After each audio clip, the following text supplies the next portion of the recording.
Salam, hər vaxtınız xeyir. Bu gün mən sizə İmadəddin Nəsiminin Ağrımaz qəzəlinin izahını verəcəm. Bu əsər daha sonralar qəbul proqramına daxil olubdur və MHM-dən oxuyanların nəzərinə çatdırım ki, bu əsər kitabın sonluğundadır. İndi isə keçək əsərimizin izahına. Deməli, Sığmazam, daha doğrusu Ağrımaz qəzəli. Cana sən candan nə kim gəlsə cigərlər ağrımaz. Deməli, bu qəzəli o vaxt yazırdı ki, onun meydanda dərisini soyurdular. Və həmin anda da bu şeiri yazmışdı. Cana sən candan nə kim gəlsə ciyərlər ağrımaz. Deyir, cana sən candan nə gəlsə də ciyərlərim ağrımaz. Dili rahatda. Həq bilir bir zərrə neştərdən damarlar ağrımaz. Deyir, haqq bilir ki, bir zərrə neştər burada iynəni nəzərdə tutur. Deyir ki, bir iynə vurursan, onda damarlar ağrımaz. Deməli, burada ağrımaz, ağrımaz sözləri həmçinin rədifdirlər. Burada qafiyələr isə özündən əvvəlki sözlərlə qafiyədir. Deməli, rədif əsasına adlanı fikri doğrudur. Şaha mehrindəndirmi, ya aşinalığındanmıdır? Şaha deyəndə Allahı nəzərdə tuturdu və burada görürsüz, özündən sonra vergül var deyə biz burada deyirik ki, xitab işlənib. Yəni, bu xitab isə birinci xitabdır. Allaha xitab edib.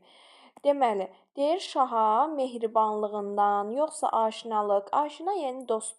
Cismimi sər ta qədəm mincəz yararlar ağrımaz deyir, yəni mənim cismimi sər başda, yəni başdan ayağa qədəm, ayağa qədər soysalar da qədəm deyirik, qədəmləri mübarək, yəni ayaq qoyursan, yəni sər başdır, qədəm də ayaqdır, mincəz yararlar, yəni bədənimi yarırlar, soyurlar, amma bu ağrımır. Fitvasından Zahidin nahaq məni gər soyarlar. Deməli, bu o dövrdə elə zahidlər, yalançı, hiyləbaz adamlar idi. Zahid buna fitva atıbdı. Fitva yəni şər atıbdı və bunun həmin şərinə görə günahı var imiş güya ki, çox böyük günah işləyibdi və həmin o günaha görə də bunu meydanda soyurdular ki, hamı bundan dərs çıxarsın. Kim Nəsimi kim eləsə, axırı Nəsimi kim olacaqmış. Nahaq məni gər soyarlar. Bax, deyir, məni haqsız soyurlar. Qəm decil səndən şaha. Bax, burada şaha, yəni Allaha ikinci müraciəti var. Deməli, Allaha müraciət.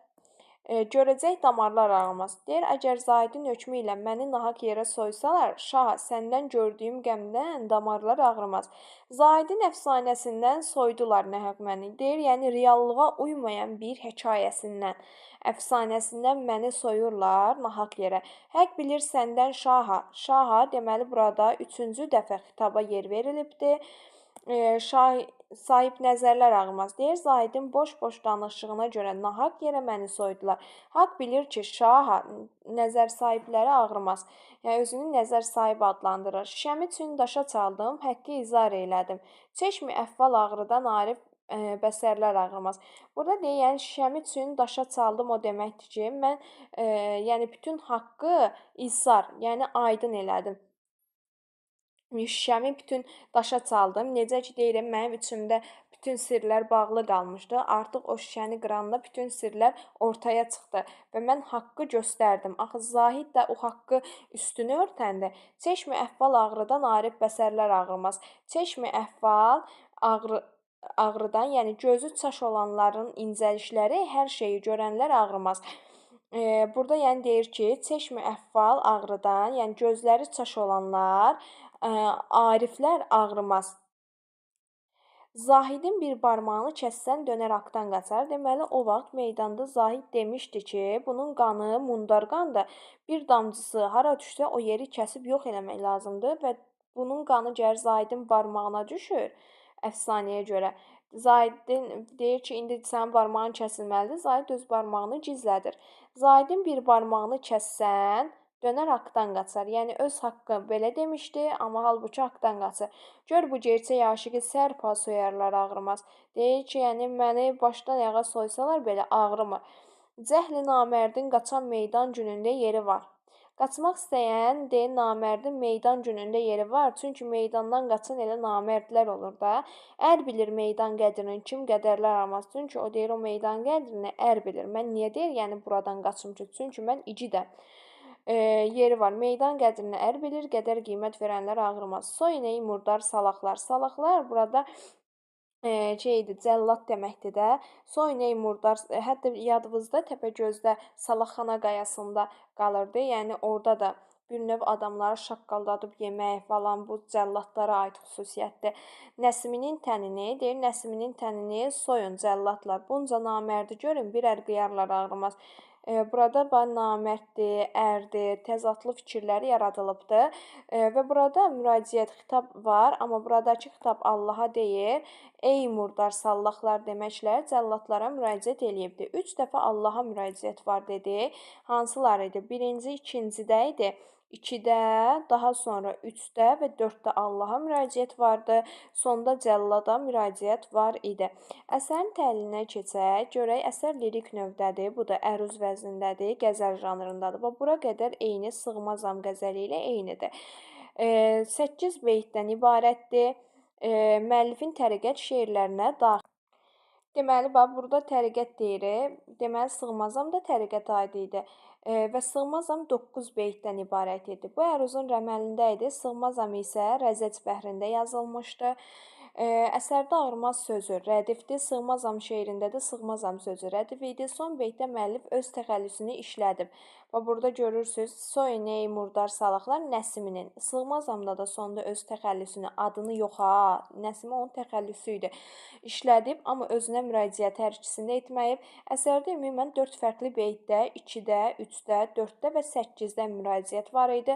İlk üçündə olan müraciət eynidir. Şaha, sonda ey murdar salaqlar deyərək cəllada müraciət olunur ki, belə ehtimal olunur ki, edam öncəsi yazıb bu şeiri, ya da ki, onu edam eləyəndə o həmin an deyibdi və onun davamçıları bu şeiri yazıya alıbdı və yayıbdı.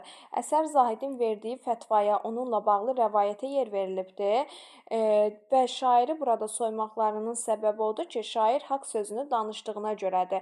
Haqqın yanında çox gücsüz olduğuna işarədir.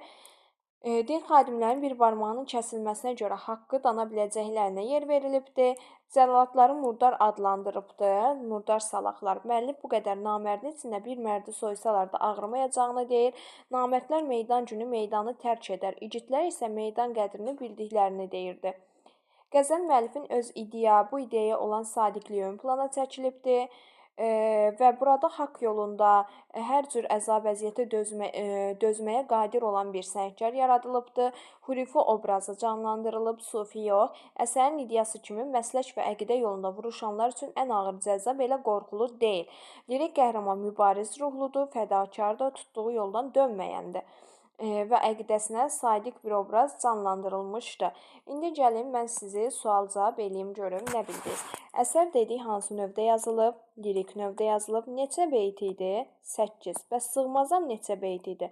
Sığmazam 9. Gəlin bura ağrımaz yazaq. Burada Sığmazam. Dedik ki, ağrımaz 8 beytdir.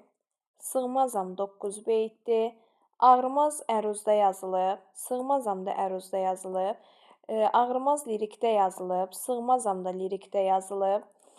Sonda təxəllüsünə yer verib. Burada da təxəllüsə yer verilib.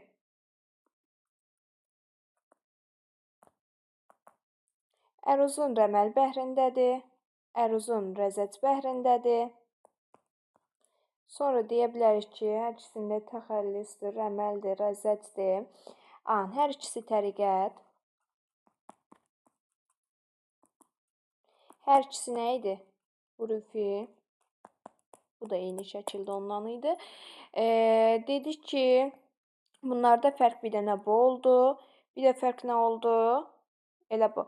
Burada müraciət obyektləri var idi ağrımazda. Şaha, yəni deyəndə kimi nəzərdə tuturdu? Allaha.